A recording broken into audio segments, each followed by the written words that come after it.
So I was scrolling through my news feed and there was an article that said, "Would discovering alien life be the death of religion?"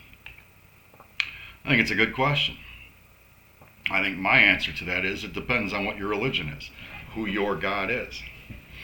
See, for the longest time we thought, like there were always these memes that said, aliens are looking down on our planet and they'd be like, did they discover evolution yet? These are memes generated by a different religion, the religion of macroevolution. See, for me, I don't have a problem with alien life. I expect alien life because I am a Christian.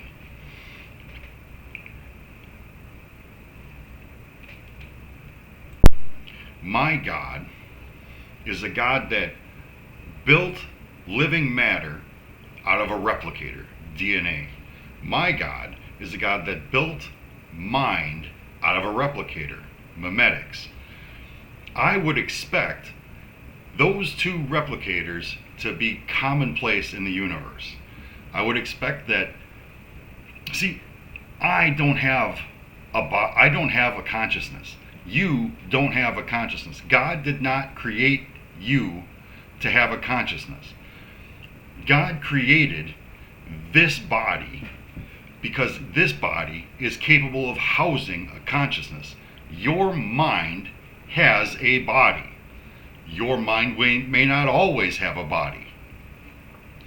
I would expect the replicator of mind, memetics, to be as common as the replicator of living matter, genetics. When the Bible says, when Jesus says that he is now going to talk to other people, he does not need to come in the embodiment of sacrifice.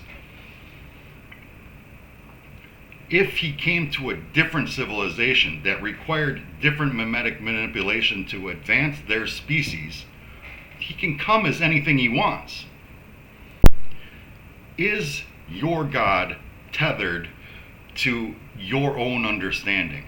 My God is not. My God supersedes my understanding because he understands far more than I can. I, as I am today, understand far more than I did decades ago. What will I understand a million years from now? Is your God tied to your unique nature? I say repeatedly, I am not unique. There is nothing about me that is substantial enough, uniquely substantial enough, whatever, that I would not expect to find in other minds. I would expect, if I could take a census of all the mind that exists right now, that I would find many iterations of my consciousness that have come to the same conclusions or on the verge of the same conclusions. What I do is meditate on the switches I can find and flip in other minds to make the realities I dream about closer to fruition. I don't expect them in my lifetime. I don't do this work expecting to see the rewards while I'm in this form. That's not the game I'm playing. That's not the battle I'm in. I see God as having chosen the perfect time to set apart his people as unique, the perfect way to influence them in order to show their uniqueness and grow their consciousness, used sacrifice so that the ego that was in us was able to recognize sacrifice on our own arrogant basis until the ultimate sacrifice, which was Jesus Christ. All of those animals that died there's no point to them unless the sacrifice of Jesus is recognized. Because the only thing that can fight against the ego that is in us is empathy. Survival of the fittest is an environment of fear. Deserve is the way ego thrives in an environment of fear. Empathy fights against deserve. It is the only thing that can fight against deserve, which is why God chose to act the way he did.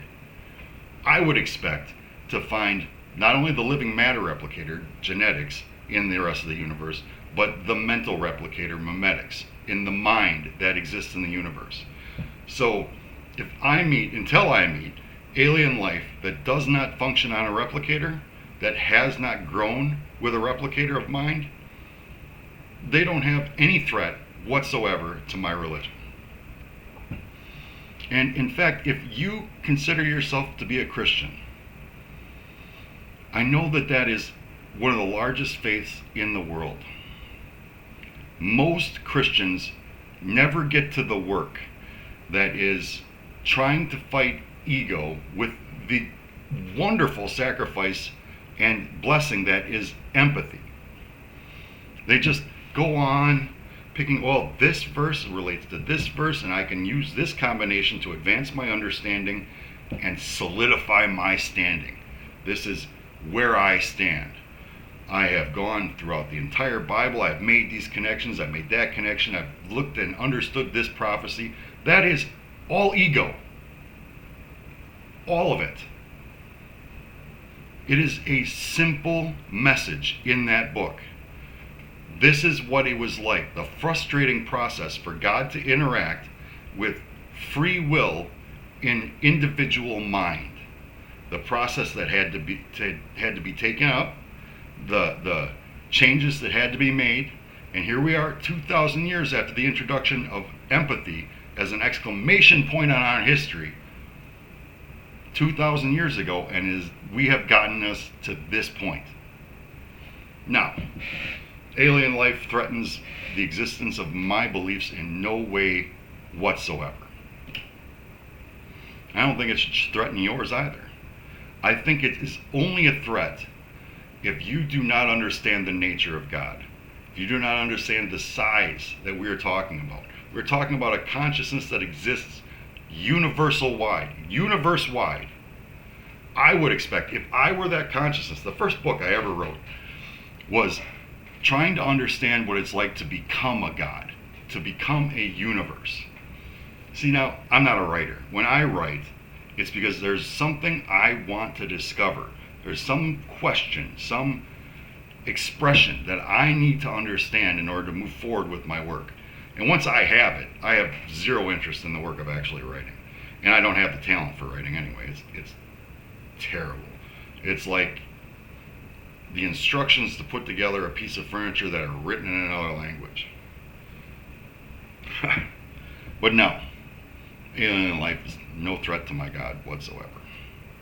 I don't think it should be to yours either. I don't think any religion or faith should be threatened by the discovery or existence of alien life. That's just tiny. Size has defeated you. Thank you.